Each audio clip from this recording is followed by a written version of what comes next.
Muy buenos días, queridos oyentes de Mater Fátima. Tenemos aquí un invitado especial para nuestra jornada de hoy. Estamos comenzando nuestra jornada guadalupana. El nombre es No estoy aquí yo, que soy tu madre. Y tenemos a Serefino. Bueno, realmente Serefino, se me ha olvidado el resto de tu nombre porque es un poco complicado. Te voy a pedir el favor de que tú nos cuentes quién eres y nos des todos tus apellidos, que son bastante largos. Sí, sí, bueno, pues antes que nada, buenas tardes, ¿verdad? Muchas gracias por la invitation, aquí VIP, estar aquí con Magdalena en este evento tan esencial, tan importante, de verdad. Y bueno, pues sí, antes que nada presentarme de mi nombre de pila de baptisterio, como me puso mi madre, ¿verdad? Déjenme, aquí traigo mi profile para que me vean. Ahí está mi profile picture. Yo soy de profesión, pues antes que nada, yo soy el maestro todólogo, sí, porque soy maestro. Pero no en la escuela, no te creas, yo no terminé la secundaria. Soy maestro de obra en albañilería, pues, pero soy maestro, ya tengo tiempo ahí. Y teodólogo, porque pues hablo de todo, pero bien elevado. Entonces soy teodólogo porque hablo de todo, pero bien acá, bien elevado. Y de nombre de pila, ¿verdad? Soy Serafino Usmail Hernández Patatotzin de la Mazmorra. Se rían, si así me llamo. Déjenles explico. Serafino, porque no te creas, yo vengo de un lugar humilde, sencillo, así como decimos por acá en México, ¿verdad? Mi choza es tu choza, ¿verdad? No, pues yo no tengo casa, tengo choza, mi huacal es tu casa también, pero Serafino, porque yo nací en un lugar, no se crean, yo vengo de un lugar muy humilde y cuando mi madre vio este rostro, dijo, este hijo mío algún día será fino. Por eso me llamo Serafino. Pues porque algún día seré fino, pero pues todavía no. Como les decía, yo vengo de un lugar bien sencillo acá en México, cerca del Estado de México, un lugar que se llama Huixquilucan, está en el mapa, así, Huixquilucan, pues porque me gusta el whisky, ¿verdad? Pues por eso, el whisky, ¿verdad? Ahí está, el Huixquilucan. Y bueno, también soy Usmail, porque pues cuando yo nací, mi padre no lo conocía, mi padre ya se había ido a trabajar a los Estados Unidos of América, ¿verdad? Yo creí que se había ido porque yo iba a nacer, yo pensé que me había abandonado, yo pensé que se había jodido, pues nada más porque sí, pero no, lo que pasa es que después me escribió unas cartitas que se fue a trabajar, y entonces en honor a mi padre me llamo Usmail, como las cartitas que me llegaban que decían Usmail, en honor a mi padre, ¿verdad? Hernández, pues porque todos en mi pueblo somos Hernández, también todos somos carpinteros, ¿verdad? Y Cuauhtlacuatzin, porque mi tatara, tatara, tatara, tatara, tatara, tatara, tatara, tatara, tatara, tatara, tatara, tatara, tatara, tatara, tatara, primo, ¿verdad? Se llama San Juan Diego Cuauhtlacuatzin, si nos parecemos, mira. Y de la Mazmorra, porque mi madre es la más morra de sus hermanas. Acá en México, que sea morra alguien es que sea bonita, que sea guapa, pues, ¿verdad? Entonces, pues yo soy, ¿de dónde creen que viene este rostro, Pues bueno, aquí estoy para servirles, pues yo soy Serafino Usmail Hernández con la Cuatzin de la Mazmorra, y bueno, pues aquí estoy, a ver, pues de qué se nos ocurre hablar el día de hoy, que es un día muy especial, muy, muy bonito, y pues bueno, pues a tus órdenes, Magdalena, ¿verdad? Entonces, Serefino, pues me encanta tenerte aquí con nosotros, qué placer. Y muchas gracias. como eres pariente de Juan Diego, pues te he llamado especialmente en esta tarde para que hablemos de los misterios del Nican Mopowa, que es donde está consagrada toda la historia de lo que fue el encuentro de Juan Diego con la Virgen. Entonces tú Yes. como pariente cercano, pues quisiera que nos empieces a contar sobre este evento tan maravilloso. Claro, pues el Nican Mopowa, ¿verdad? Es náhuatl, es la lengua náhuatl, la lengua de Juan Diego, y del Imperio Mexica, ¿verdad? Que significa literal, Nican Mopowa significa aquí se narra, aquí se relata, literal, Nican Mopowa, eso significa. Y así empieza este documento, que es un documento escrito por un indígena también de nombre Antonio Valeriano, ¿verdad? Tenía nombre así como de español, porque pues ya habían llegado los españoles, pero era un indígena que su lengua materna pues era el náhuatl, pero él era un indígena sabio que aprendió latín, aprendió español, y él es quien escribe el Nican Mopowa unos años unos años después, como 9 años más o menos, después de las apariciones. Entonces él escuchó directamente de Juan Diego, y el Nican Mopogua, hay muchos documentos históricos, pero el Nican Mopogua es el más completo, el más bonito, de donde se le puede extraer muchísimo, ¿verdad? Y que literal, la traducción de náhuatl es: aquí se relata, aquí se narra lo que sucedió, ¿verdad? Lo que hablaba Juan Diego en la tradición oral de lo que él había visto, y la aparición de la Virgen. Y es un documento precioso, hermosísimo, con muchísimo, ¿verdad? Entonces, y a mí me gusta decir, ¿verdad? Esto lo aprendí del padre Chávez, que se traduce como aquí se narra o aquí se relata, no como aquí se cuenta, porque no es un cuento, ¿verdad? Son sucesos históricos, reales, que sucedieron, ¿verdad? Por eso decimos sucesos, porque sucedieron, ¿verdad? También hay unos tacos de sesos que son muy ricos, pero no, eso son otras cosas. Pero bueno, entonces, ¿qué más quieres que te platique? Dime por ahí qué se te ocurre, de qué hablemos, a qué. Pues a mí me encantaría que nos cuentes qué pasaba en México, o sea, cómo era antes de que llegaran los españoles y de todas estas apariciones, cómo era la vida, cómo era la cultura, porque hemos oído mucho sobre la llegada de los españoles, de Hernán Cortés, a ese pueblo azteca que encontraron, que parece que tenía una cultura avanzadísima. Me gustaría que nos contaras un poco sobre eso, que en México conocen mucho esa historia, pero como nos están oyendo desde otros países de Latinoamérica y el mundo, necesitamos poner a nuestros oyentes en contexto de qué era lo que estaba sucediendo allá en ese momento. Sí, pues yo no estaba ahí presente en esos momentos, ¿verdad? Pero sí te puedo platicar un poquito, sí te puedo platicar. Y no te creas que todo el mexicano sabe, ¿eh? No te creas. Sí dicen que todo mexicano es guadalupano, pero no te creas, ¿eh? Más o menos, más o menos. Pero mira, sí, efectivamente, el imperio mexica, ¿verdad? Y todo el imperio azteca, que era donde lo que vinieron a descubrir los españoles cuando descubrieron América y se encontraron con estos indígenas, ¿verdad? Que era realmente una cultura civilizada, ¿sí? Y con cosas impresionantes, avanzados en muchísimas cosas, por ejemplo, en la astronomía y en la forma de construcción, de trasladar pirámides y la religiosidad que tenían, pero también no habían descubierto muchas cosas que los españoles ya, por ejemplo, ya trajeron, ¿no? Por ejemplo, llegaron en grandes navíos y llegaron, ya habiendo descubierto muchísimo más y con una tecnología para esa época pues muy distinta, ¿verdad? Muy distinta a lo que se encontraban. Sin embargo, llegaron también a sorprenderse con la gran cultura que había, con la gran civilización con la que se encontraron.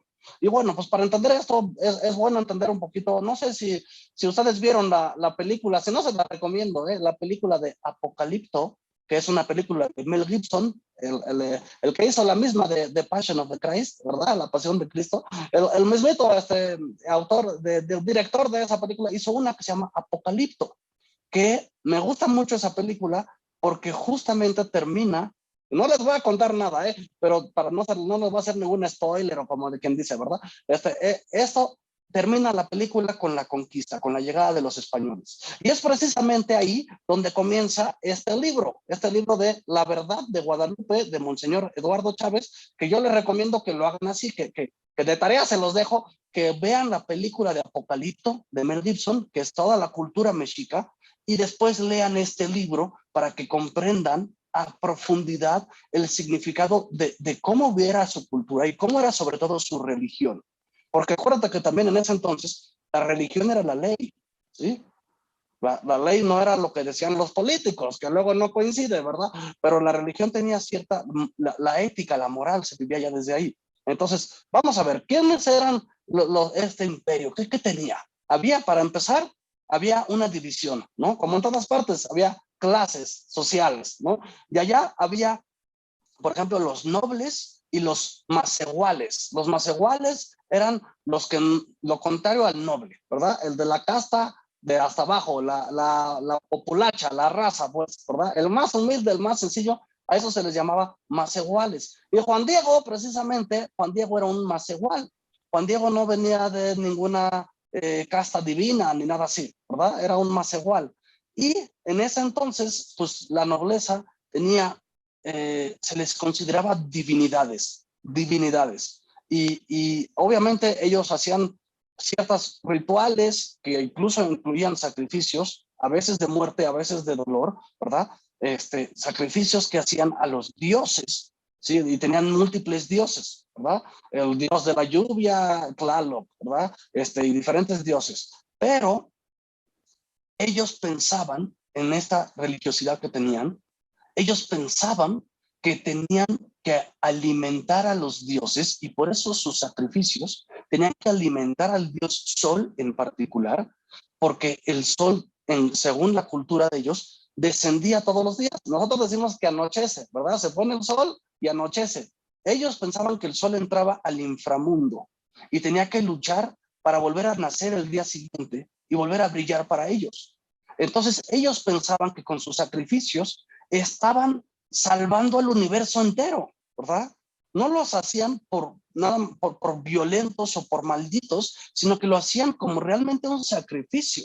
Estaban sacrificándose y sacrificando a otros, inclusive a veces a sus niños, a sus propios hijos, y sacrificaban para poder alimentar al dios Sol, ¿verdad? Al dios Sol. Ahora, dentro de esta cultura, pues obviamente hubo confusión. Cuando los españoles llegaron a ver todo, pues no comprendieron hasta mucho tiempo después lo que estaba sucediendo en realidad. Y obviamente se escandalizaron. Pues, ¿quién no se va a escandalizar? Bien, van a ver la película de Apocalipto, pues sí está fuerte, ¿eh? Ahí no la vayan a ver con sus hijitos, ¿eh? Está fuerte las escenas de violencia, pero para que comprendan lo que era el imperio y cómo estos sacrificios que hacían era parte de su religión, ¿sí? De su religión. Y no es que fuera demoníaca ni nada así.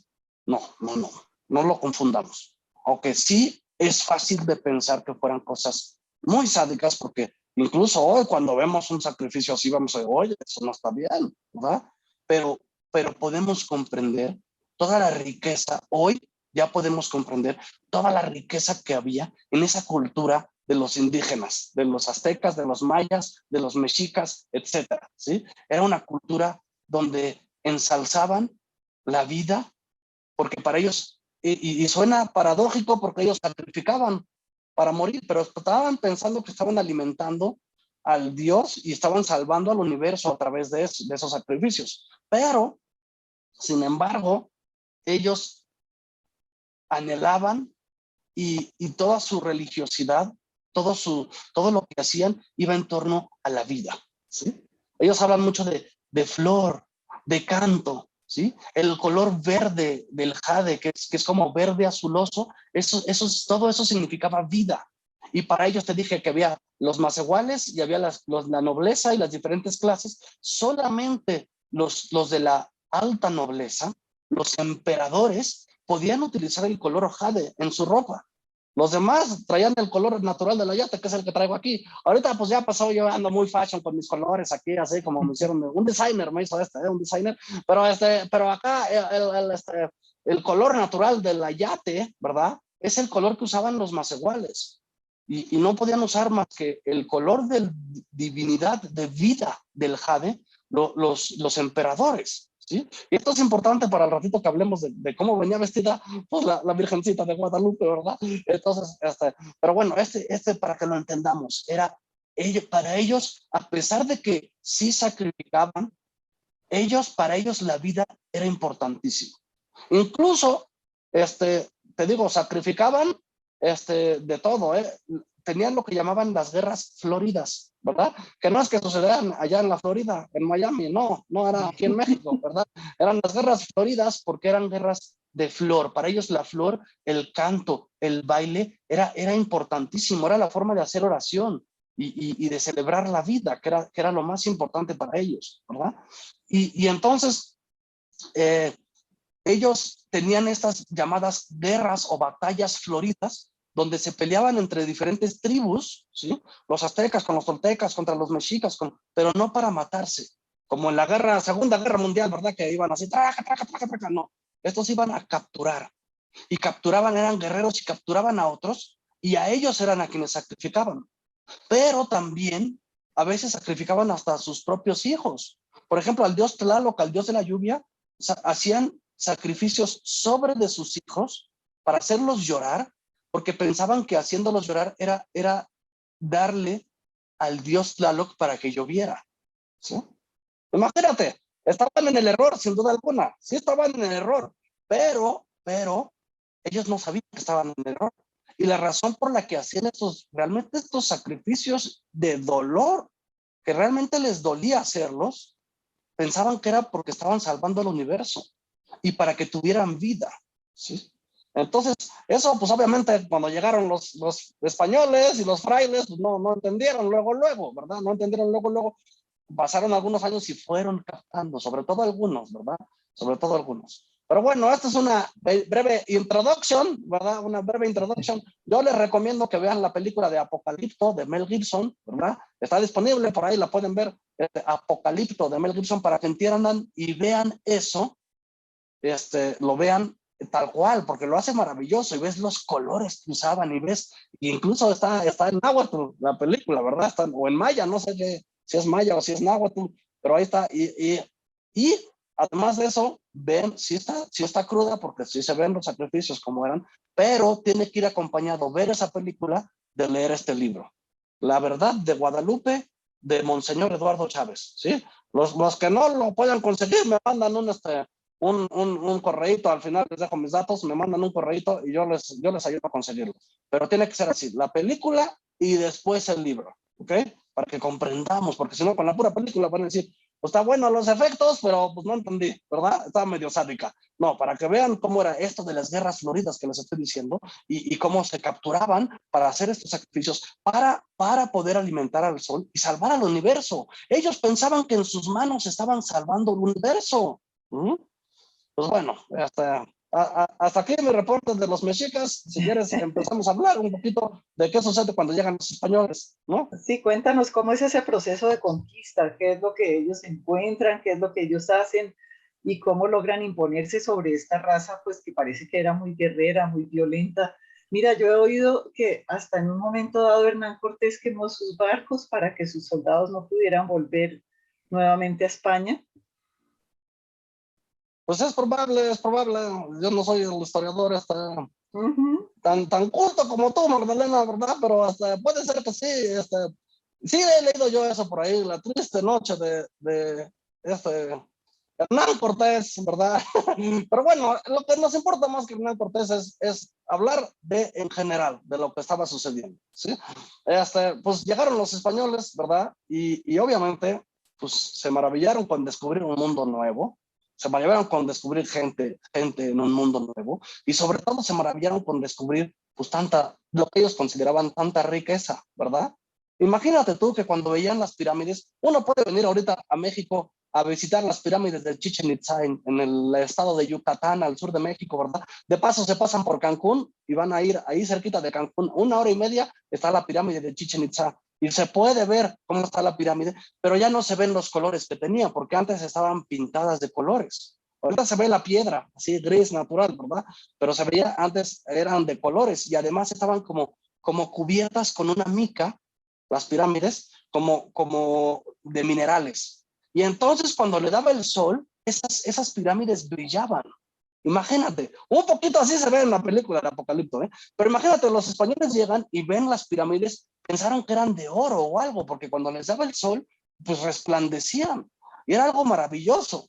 Y entonces empiezan a ver, y por un lado, se empiezan a maravillar positivamente de lo que ven, y por otro lado, se empiezan a asustar por lo que ven, ¿verdad? En los rituales, en los sacrificios y en decir esto. Y además acuérdate que no se entendían al principio, ¿verdad? Unos llegan hablando español antiguo y otros llegan hablando, y otros estaban ahí hablando maya y náhuatl y todos estos dialectos maravillosos, ¿verdad? Que son coloridos, estos lenguajes son profundos, son coloridos, ¿no? Tú, por ejemplo, ¿alguna vez has escuchado el alemán? Que juntan palabras, ¿no? Dicen, Sí, por sí. ejemplo, en alemán, yo te digo, pues porque yo estuve ahí, yo hablo un poquito de alemán también. Entonces se dice Fußball-Weltmeisterschaft. Es una sola palabra en alemán, pero es conjunto de muchas palabras. Fútbol, campeonato, fútbol mundo campeonato. Para decir el mundial de fútbol, en Alemania dicen Fußball-Weltmeisterschaft, ¿no? Son bien sofisticados. Y lo mismo el náhuatl, eran palabras así que lograban conjuntar para hacer música con sus palabras y para dar términos nuevos. Tenían esa capacidad, ¿sí? Entonces, son idiomas muy lindos, muy bonitos, muy ricos. Ahora, ¿qué pasa? Al principio, cuando llegan los españoles, pues ellos piensan que en cierta forma, no se esperan, en cierta forma piensan también que son nobles o divinos, enviados desde lo alto, porque llegan de entre las nubes en los barcos, en el mar, ¿sí? Y eso de las nubes, pues es religiosamente, ya sabemos, para ellos significaba que venía del cielo. Y para nosotros también. Por eso cuando Moisés sube al monte, estaba cubierto por las nubes, ¿verdad? Y la nube de Dios con Moisés en el desierto se reconoce como algo divino, ¿no? Entonces, pues también para ellos era algo así, ya en su religión ya eso era algo divino. Entonces los ven como con una superioridad, para empezar. Pero el emperador les manda oro, como diciendo, pues aquí tienen, ya váyanse, ¿sí? Aunque eso les surgió al revés, porque ¿qué es lo que más les gustaba a los españoles? Pues el oro, ¿verdad? Toda esa riqueza. Y el oro era importante para el imperio y los indígenas antes en México, porque el mexicano es la fusión que hoy hay entre español y todas el imperio azteca y maya y mexica y tolteca, etcétera. Hoy esos somos los mexicanos, pero antes era los indígenas, ¿verdad? Y entonces para ellos, el oro era importante, sí, por supuesto, porque era un color bello, pero el color más importante para ellos era el verde, el del jade, el turquesa, porque ese color significaba vida. Entonces para ellos era mucho más, si lo pones a un valor económico, valía muchísimo más la pluma del pájaro quetzal, que era de un color verde. Búsquenlo en Google, pluma de pájaro quetzal, un color precioso, maravilloso. Eso valía más que un montón de oro, ¿sí? Entonces para ellos darles el oro era como si nada. Pero ¿qué pasa? Llegaron españoles, sí, a conquistar. Llegaron primero puros soldados, puros hombres. No llegaron con mujeres, no llegaron con frailes. Esos llegan después. Primero llegan puros soldados, ¿verdad? Ya después regresan y dicen que descubrieron América y vuelven otra vez ya con más hombres, soldados, y ya traen a 12 frailes. Pero al principio venían bien poquito, creo que venían 2 o 3 frailes y uno de ellos se murió en el camino, ¿no? Pero ya después llegan los 12 frailes que eran la creme de la creme, ¿verdad? La élite de los frailes evangelizadores. Y que a pesar de que eran los mejores de los mejores, imagínate, eran 12 para una población tan grande de los indígenas. Era una población, era gigantesca, era muchísima gente.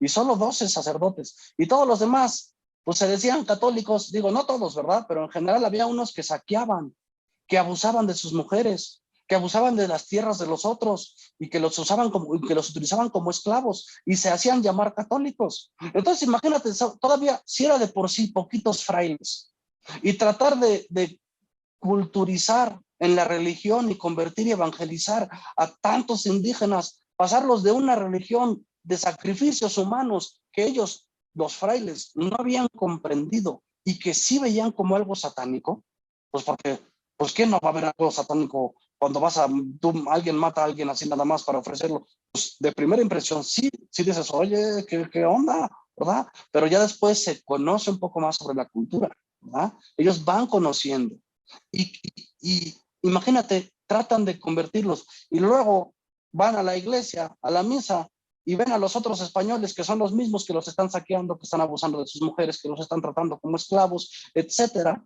Entonces era bien difícil que se convirtieran, ¿no? Claro, no debieron tener mucho éxito al principio, ¿no es No cierto? tuvieron nada de éxito, nada, nomás poquitos como Juan Diego y su tío Bernardino, poquitos eran los que ya, incluso Juan Diego ya tenía un nombre católico, ya estaba bautizado, porque antes es Cuauhtlatoatzin, que es el águila mensajera, ¿verdad? Cuauhtlatoatzin, ya por eso es Juan Diego Cuauhtlatoatzin. Pero Juan Diego, cuando llega la Virgencita, él sí era de los pocos que ya se había bautizado y ya llevaba de nombre Juan Diego. Es un nombre que no es maya ni náhuatl, es un nombre que viene de los españoles, ¿verdad? De los santos, ¿verdad? Juan, Johannes, ¿verdad? Pero bueno, entonces, Sí. Entonces, esto sucede, ¿verdad? Intentan, realmente intentan. Ya después llegaron mujeres y ya se establecieron y ya llegaron familias y ya fueron creciendo y fueron, pero al principio fue bien difícil. Fue bien difícil. El descubrimiento de América es 1492 y la conquista se da entre 1519 más o menos y 1521, ¿verdad? Y luego 10 años en lo que construyen los templos y llega más, se va poblando de más españoles que vienen y demás, y van evangelizando. 10 años al menos de intento de evangelización, y casi nadie hasta que llega la Virgen en 1571, ¿verdad? Y entonces aquí entramos ya en el tema que queremos tratar hoy, que son los misterios del Nican Mopohua, ¿no es Sí. cierto? Ya que es el libro que nos deja tu pariente Juan Diego, no, perdón, tu pariente, olvidé su nombre, que es el, Valeriano, Antonio Valeriano, ¿verdad? Valeriano. Sí, Que sí. él es de la época de Juan Diego, pero él es un indígena que ya después Ujú. de la conquista ya es un cuate sabio, es inteligente y recibe la educación de parte de los frailes. Él aprende bien el español, aprende bien el italiano, no, el latín, ¿verdad? Y él escribe el Nican Mopohua, obviamente lo escribe en náhuatl, Nican Mopohua, ¿verdad? Pero comprendiendo desde él es indígena de nacimiento y conoce la cultura y es un converso y ha sido educado, entonces él es el que escribe. Ahora, él no escribe el Nican Mopohua pues para ¿cómo se dice? Esparcir la noticia. No, ya se sabía. Él lo escribe para que no se pierda, para que no se olvide, ¿verdad? Por eso dice, aquí se relata, Nican Mopohua, pero no, el objeto de él escribirlo no es para que se dé a conocer, porque ya se conocía. Ya se escribe esto, se escribe 9 años después del acontecimiento guadalupano, ¿verdad? Y, pero es Antonio Valeriano, este indígena, ¿verdad? Que escribe el Nican Mopohua. ¿No? Y que es una belleza, es una chulada, hay que leerlo, pero yo creo que si uno lo lee así directo, va a decir, ay, qué bonita poesía, qué bonito está esto, pero yo creo que hay que ir a la fuente, que es la autoridad, que es el mismo Eduardo Chávez, ¿verdad? Que es el padre, que además que fue el postulador de la causa de canonización de Juan Diego, San Juan Diego, ¿verdad?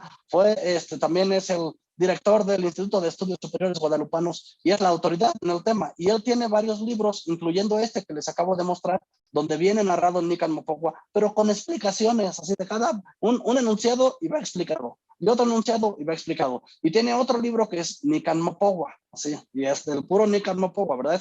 El otro te cuenta más. Pero para que busquen la fuente y se enriquezcan con esta, que sí es una poesía, pero de que relata un hecho histórico. ¿Y por qué digo que es una poesía? Porque el náhuatl es poético. El náhuatl es un lenguaje, un idioma profundo, muy rico, ¿verdad? Y por eso hay que entenderlo e interpretarlo con también los hechos históricos y los demás documentos históricos, que lo hace muy bien el padre Chávez, para que le echen un ojo, ¿eh? Pero bueno, entonces, llegamos al Nican Mopohua, donde se relata precisamente el acontecimiento de la aparición de la Virgen de Guadalupe, ¿verdad? Y en efecto es una aparición, ¿sí?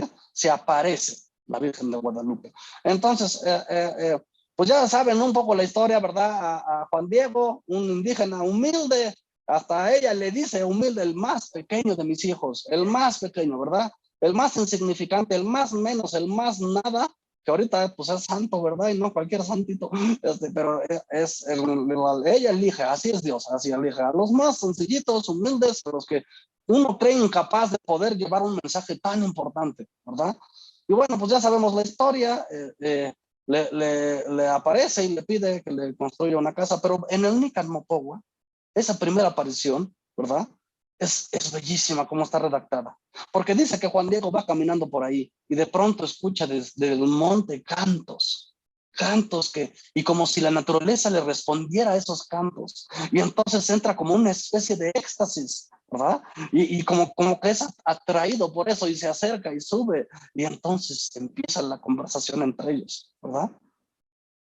Y como le dice a ella, vente juntito a mí, ¿verdad? En náhuatl le dice, ¿verdad? Vente juntito a mí. Y él que la ve vestida vestida con esos colores. La reconoce inmediatamente como una emperatriz venida del cielo por la cultura, ¿verdad? Él ve su cultura indígena, la ve en ella, vestida de emperatriz. Y dice, ¿cómo yo? ¿Cómo yo? ¿Cómo yo? Y ella le dice, Socoyotito, Socoyotito, ¿verdad? Que es como un apodo de cariño, ¿verdad? Es como decir, así como cuando nosotros decimos a los hijos, ay, tesoro, mi vida, mi tesoro, ¿verdad?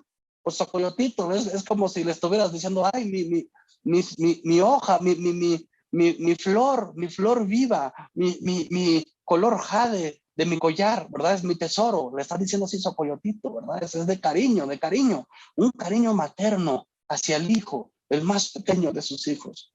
Entonces, es importante ver esa relación que hay entre la Virgen y Juan Diego, porque esa misma relación de la Virgen con Juan Diego es la relación que tiene para todos nosotros. A todos nosotros nos llaman Socoyotitos, ¿verdad? Mírame aquí con esa ternura, con ese amor materno, con esa disponibilidad, llamando a aquellos, a los que estén, a los que se sientan indignos, a los que estén lejos, a todos, llamándolos. ¿Qué no estoy yo aquí que soy tu madre? ¿Qué más has de menester? ¿Qué más vas a necesitar? Si aquí estoy, aquí estoy. Esa presencia nos hace falta.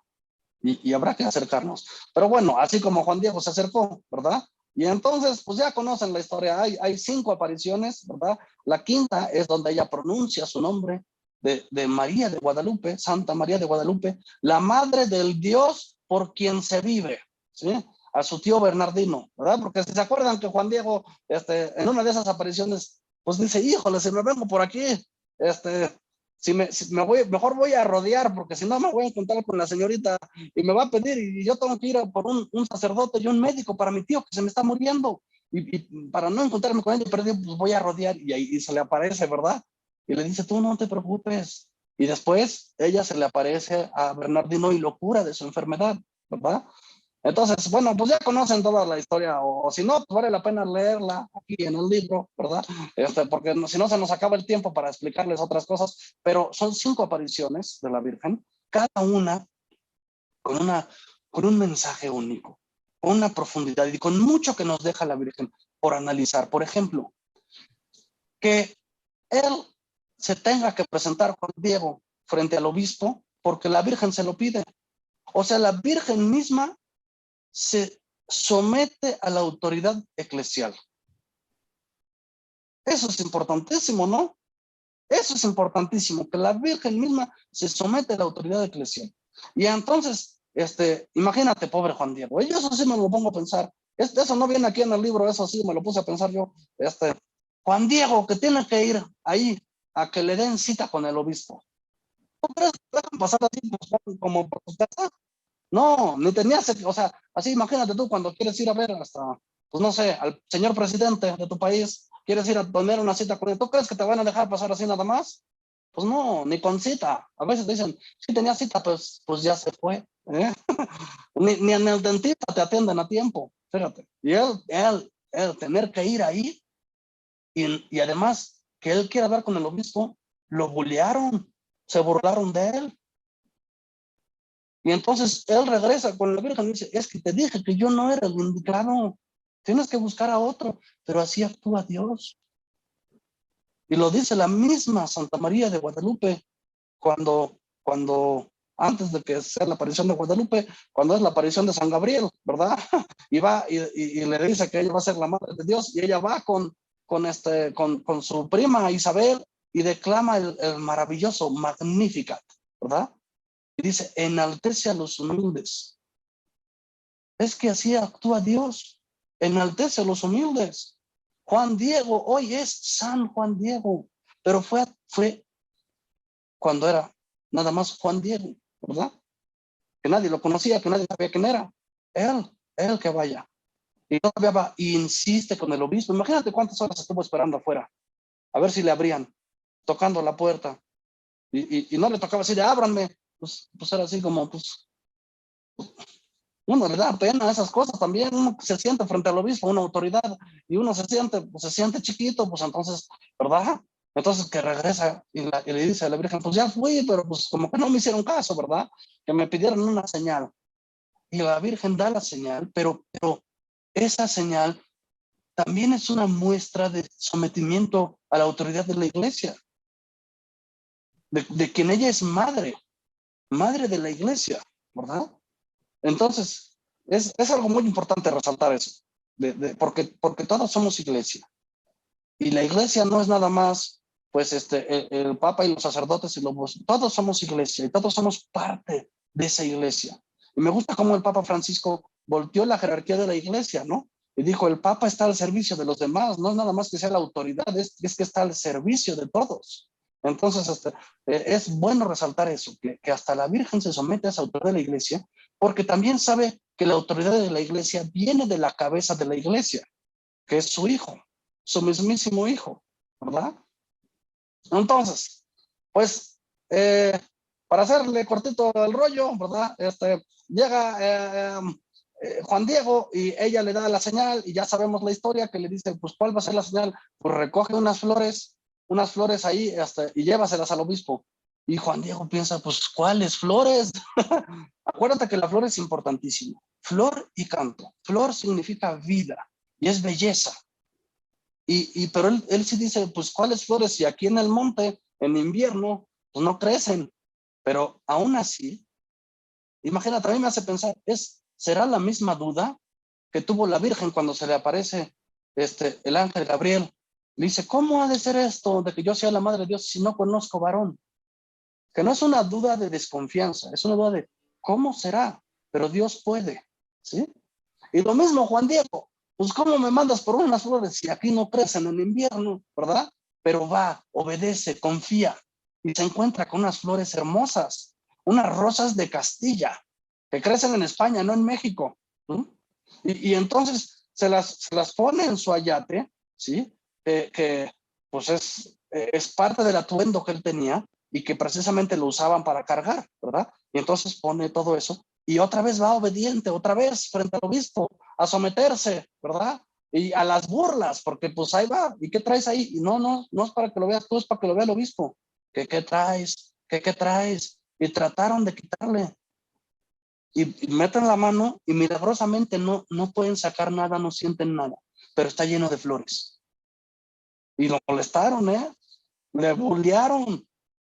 Por eso cuando uno también piensa en el evangelio, cuando se da cuenta de que no fue fácil para Juan Diego todo esto, pues le mandó a hacer la Virgen. Si él era el humilde, él ¿quién iba a ser para hacer esto? Y aún así obedece y va. Y entonces uno piensa en el evangelio cuando Jesús dice, bienaventurados seréis cuando os persigan en mi nombre por mi causa. Pues eso le pasó a Juan Diego mientras llevaba las flores, Antes de que se apareciera la Virgen, fue sacrificio también. O sea, lo molestaron, le decían, que tú quieres ver al obispo, pues tú quién eres para ver al obispo, ¿verdad? No, pues que me mandó, ¿quién te mandó? Pues quién le va a creer, ¿verdad? Pero ya cuando entra el obispo, y es cuando suelta y le dice, esta es la señal, y él piensa que son las flores, pero dejan caer y se va pintando en ese momento. Las flores mismas, yo creo, se va pintando. La bellísima imagen que está aquí. Aquí a la vuelta, ahorita a ver si me doy una vuelta yo, ¿verdad? Se pinta. Y vale la pena hablar un poquito de una palabra que me gusta mucho, antes de que yo les enseñe eso que se pintó, porque traigo aquí la imagen para que la veamos, ¿verdad? Y les explico un poquito, pero antes de eso quisiera yo hablar de una palabra importantísima, que es la inculturation, ¿verdad? En inglés dicen inculturation, la inculturación, ¿verdad? Porque la Virgen hace una auténtica inculturación. ¿Qué significa esto? Desde antes, si uno ha estudiado la historia de la iglesia, seguramente habrán escuchado en algún lugar la frase en latín que dice semina verbi, semina verbi, que se traduce como semillas del verbo. Y esto significa que hay en todas las culturas, en todas las diferentes religiones y culturas, hay semillas del verbo, hay luces de verdad, ¿sí? Aunque se tenga error, hay luces de verdad y la evangelización debe ir inculturando, es decir, tomando, reconociendo esas semillas de la verdad, semillas del verbo, para partir de ahí sacar del error y evangelizar en la verdad, ¿sí? Y esto lo hace precisamente, ¿sí? Por eso resulta extraordinaria la evangelización inculturada que se realiza en María, que es la primera discípula, la misionera del amor divino, ¿verdad? Miren, se los voy a leer aquí así como dice en el libro. En el acontecimiento guadalupano, uno observa y constata con asombro la manera tan maravillosa de cómo son captadas y tomadas esas semillas de la verdad, esas semillas del verbo que les explicaba yo. Cómo se purifica quitando todo error y cómo todo se lleva a la plenitud en Jesucristo.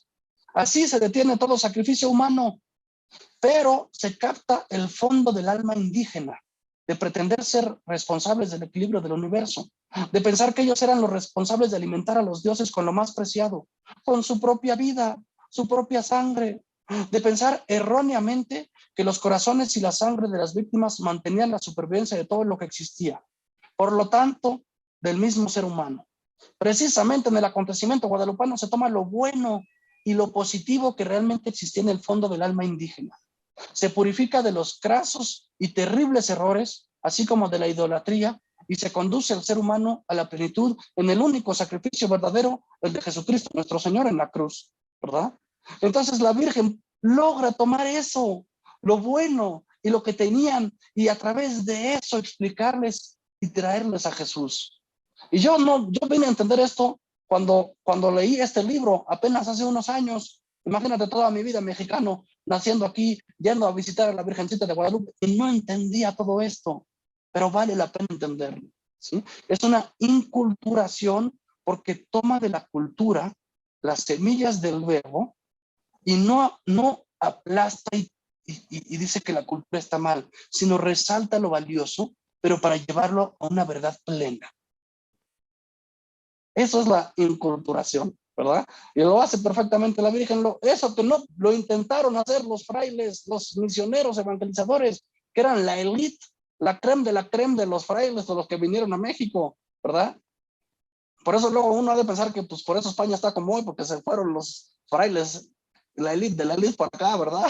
Pero bueno, entonces, déjame poner aquí una imagen, ¿verdad? Que les quiero mostrar de la Virgen de Guadalupe. Es la original, esta es la única imagen digitalizada de la Virgen de Guadalupe, ¿verdad? La única oficial, bueno, es la que viene en las estampitas de la Virgen de Guadalupe en la Basílica y es la imagen oficial, ¿verdad? Es la única foto digitalizada tal cual. Pues otras hay pinturas muy bonitas, pero esta respeta tal cual es la imagen tal cual. Y tiene una gran riqueza, muchísima profundidad. Mira, vamos a verlo así. Primero, unos detalles científicos, ¿verdad? El ayate está hecho de ixtle. El ixtle, ¿verdad? Es la fibra del maguey, ¿sí? Es una fibra que normalmente se descompone a los 30 años, ¿verdad? Ahora que estamos en 2021, estamos precisamente a 10 años de que sean 500 años del hecho histórico del acontecimiento de la aparición de la Virgen de Guadalupe, ¿verdad? Estamos a 10 años de que se cumplan 500 años y este material se debió de haber descomponido a los 30 años y no se ha descomponido todavía. Se dice descompuesto, pero es que el personaje el descomponido no se ha descomponido. Entonces, el pigmento de la pintura con el que está pintado la Virgen, porque sí está pintado sobre el ayate, sí está pintado, ¿sí? El pigmento, ya se han hecho análisis, y no es vegetal y no es animal. ¿Ustedes qué tipo de pintura usan? Cuando pintan con colores, cuando se pintan las uñas, cuando pintan, siempre cualquier pintura, cualquier color proviene o de animal o de vegetal. Y esta no sabemos de qué es, no sabemos qué es. Ahora, un detalle muy interesante es que se hizo un estudio sobre las estrellas del manto de la Virgen, ¿verdad? Y está alineadas las estrellas del manto de la Virgen en la constelación del 2 de diciembre a las 10 y fracción de la mañana, bueno, en la mañana que fue cuando se apareció, ¿verdad? El 12 de diciembre, así cuando a las 10 y pico de la mañana, justo es la constelación, pero vista no desde nosotros hacia el cielo, sino desde arriba del cielo hacia la tierra. Está como al revés, volteada, ¿sí me explico? Qué detalle tan bonito, qué detalle tan bonito. Esas son las estrellas en el manto de la Virgen. Ahora, hay un conferencista aquí que nos va a compartir una conferencia, el buen David Ojeda, que nos va a hablar sobre el embarazo de la Virgen, que su abuelo, don Fernando Ojeda, hizo una canción a raíz de la música, hizo música a raíz de las estrellas. Usando las estrellas, lo puso así en un pentagrama y hizo una canción, ¿verdad? Para que luego la escuchen, don Fernando Ojeda.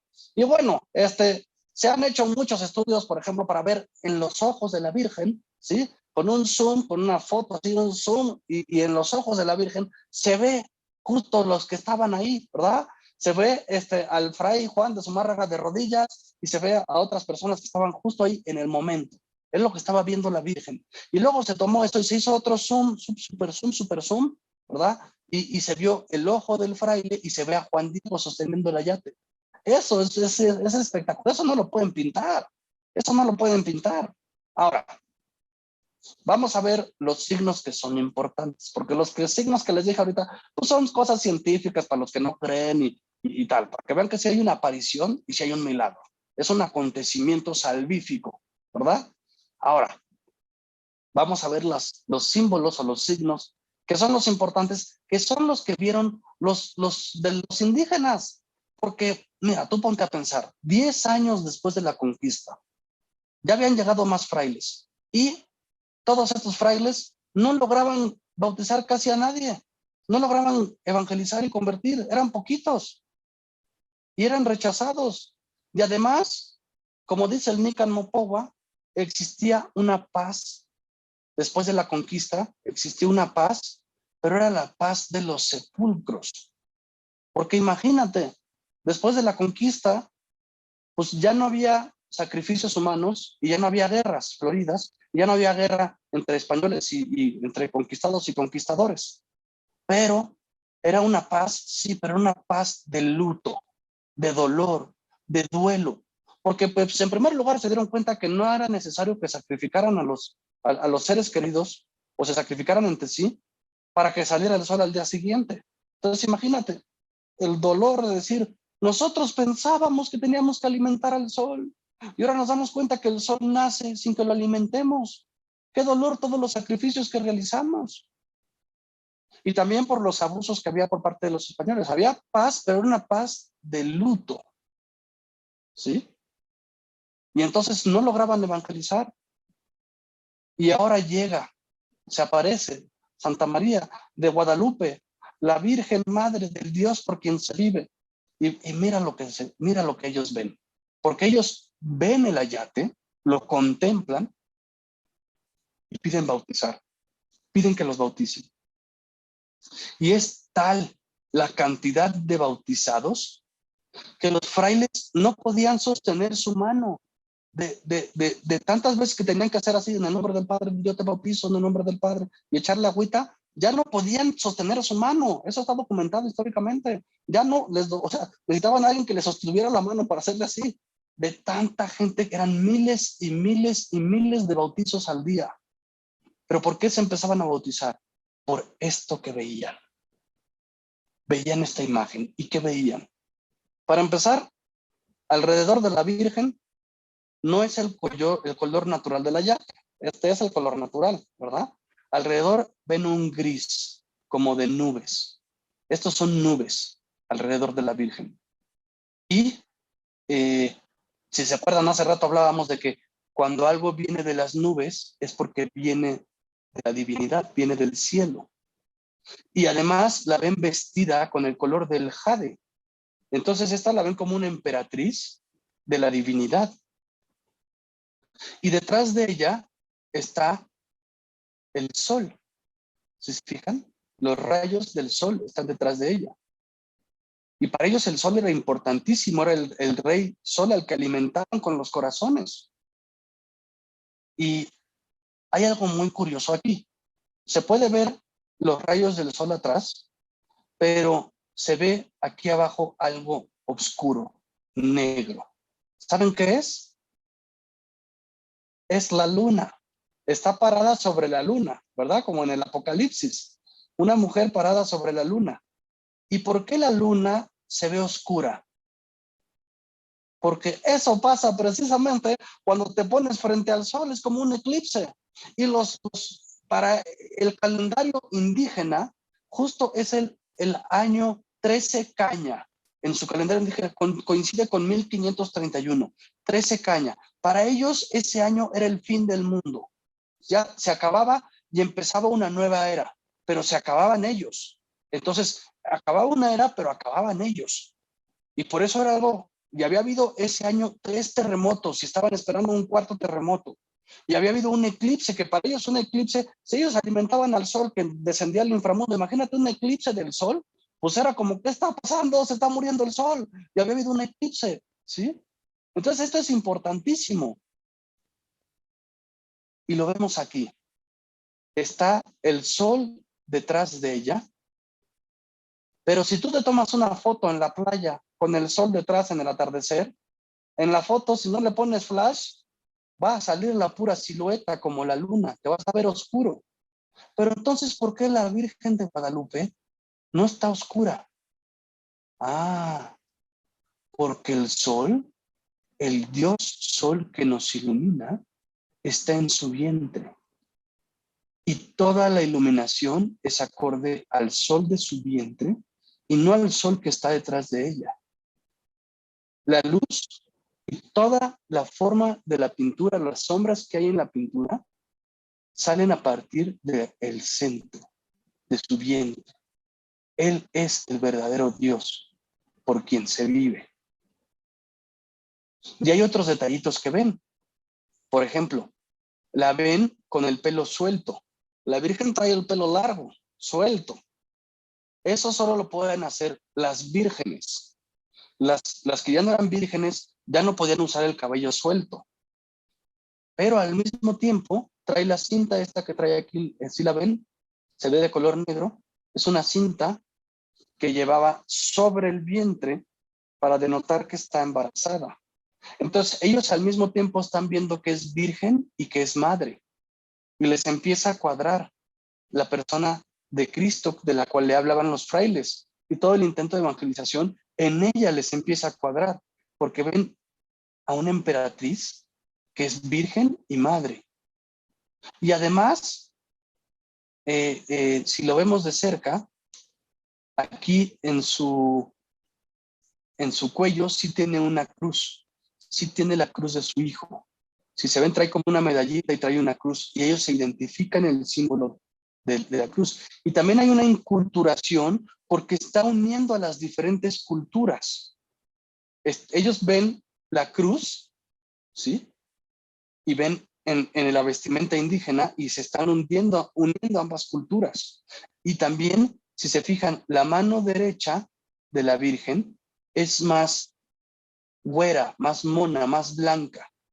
La mano izquierda es más oscura, porque está uniendo ambas culturas. Y hay una inculturación porque los españoles la ven rezando, porque la ven con las manos juntas, ¿verdad? La ven con las manos juntas así rezando. ¿Cómo se ponen los niños cuando rezan? Pues así, Diosito, por favor, te pido por mis padres, etcétera, ¿no? Ponen las manos así. Pero los indígenas que no rezaban así, para ellos la oración era flor y canto, también la ven rezando. Porque si se fijan, solo hay un pie sobre la luna. El otro pie lo podemos ver en su vestido, que está doblada la rodilla. Porque la Virgen está rezando también en la cultura de ellos. Porque está bailando. La Virgen está bailando, está saltando sobre un pie y está bailando, está rezando. Está rezando también al mismo tiempo. Entonces ellos están viendo todo esto y al mismo tiempo con las manos también está diciendo que se le construye una casita, un templo. Y cuando se construye un templo o una casa, sobre todo en la cultura indígena, maya, azteca, etcétera, si tú ibas y ahorita ves el gran templo de Chichén Itzá y la pirámide, esos eran templos, Para tú construir una civilización, una ciudad, lo primero que construías era un templo, ¿sí? Lo van a poder ver si ven la película de Apocalipto. Las grandes pirámides no es donde vivían. Ahí vivían quizás los emperadores, eran los centros de rituales, eran los templos.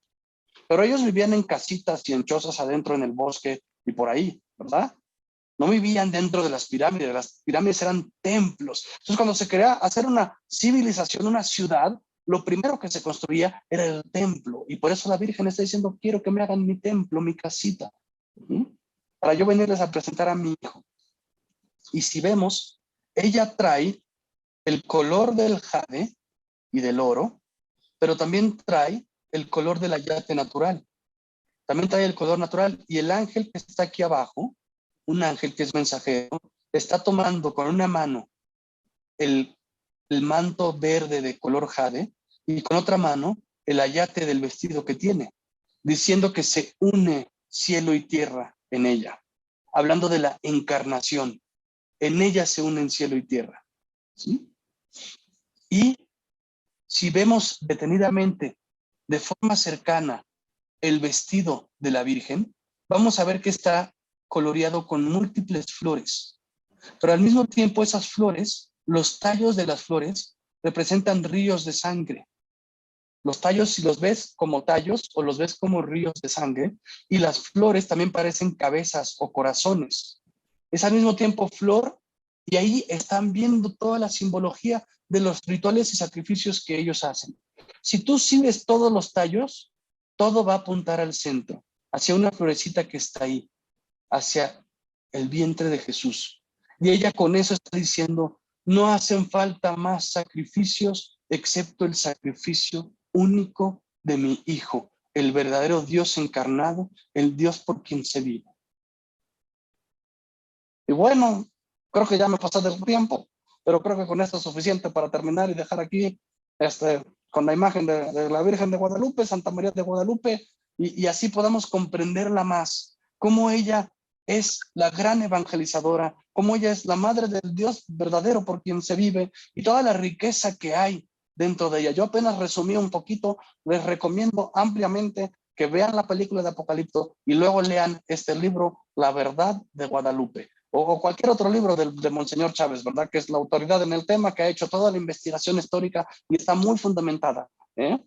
Bueno, pues muchas gracias, Magdalena. ¿Te parece si cerramos con un Ave María por todos los que nos están viendo y para festejar a la Virgen de Guadalupe hoy, a 10 años de los 500 años de su aparición, ¿verdad?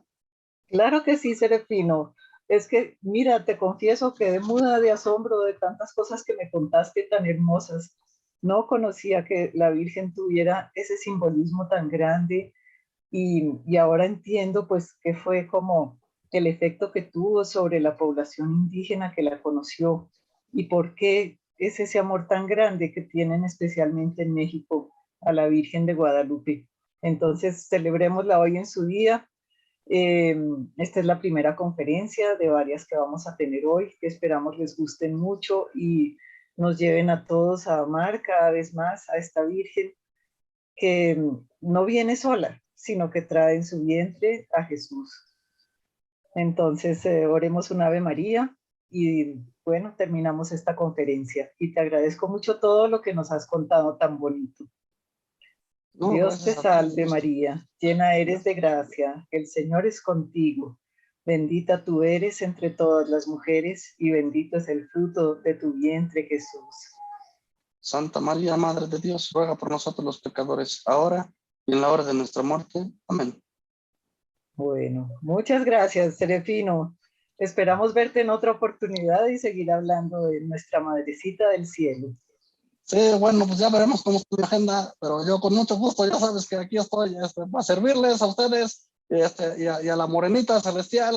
Pues bueno, un abrazo para todos los que nos están viendo y les recomiendo mucho las otras conferencias que van a estar muy buenas, muy buenas. Bueno, ok, chao, chao.